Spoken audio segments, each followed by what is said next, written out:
Okay, so if you're here, you're probably looking for time management tips. So I'm going to teach you the most important thing to time management. It's saying no. Taking care of yourself and just knowing when you are at an overload of things you can do or commit to is very, very important. The most important word I've had to learn with time management is no. And I know that sounds very, very, very, very, actually extremely silly, but learning how to say no really helped me take care of myself. So you've heard of FOMO. Now I'm going to show you JOMO, the joy of missing out. So learning how to say no is very important with self-care and time management. When you're just not able to commit to something, it is perfectly okay to say no. People will not be offended by you saying no to hanging out or saying no to certain things because you just need that time to take care of yourself. Really picking a form of organizing yourself. I recommend a planner. I like to write things down because I don't have great memory, but if you have great memory, if you have a way that works for you, that is perfect. A planner helps me plan ahead. So with me planning ahead doesn't mean that I have every moment of my life mapped up. It just has, it's like a visual of me to see everything I have to get done. So I'm a very visual person. So my planner is a nice visual of all the things I have to get done.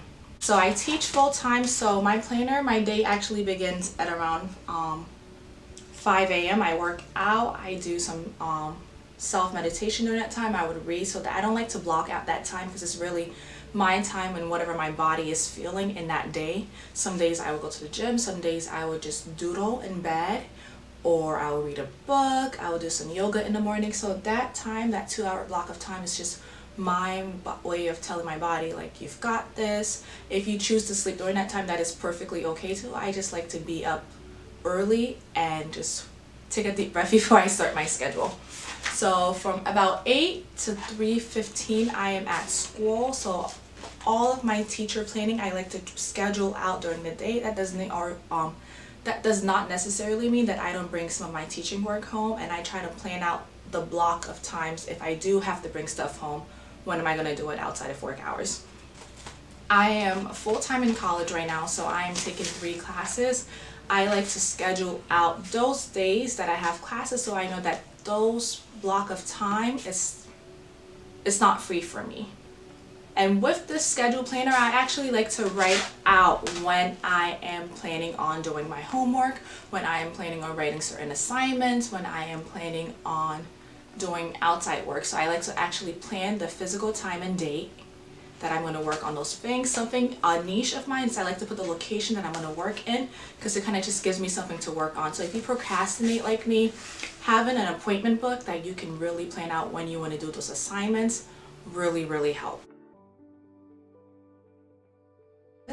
The next thing with time management is limiting apps. So we all have like little computers in our pockets that we take everywhere with us, and I also am very addicted to social media, but limiting your apps really helps you regain some time in your day.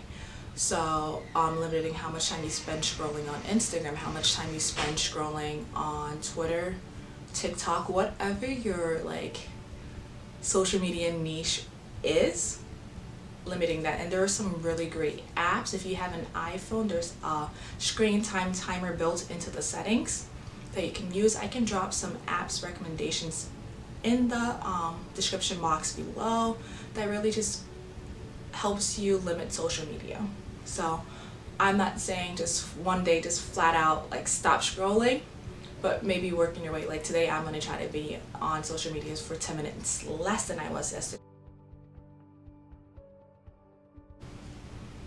I personally love writing a separate to-do list. If I want to meal prep that day, if I want to get through my school day, any classes I have to have, just major chunks of my time that I'm spending, and I like to cross it off. It makes me feel very much better. It makes me feel very accomplished and like that happy feeling. And I like to find little things that make me happy that I like to repeat throughout my week because with scheduling and having a lot of things, it can really get tough sometimes. So you have to find little outlets that really make you happy.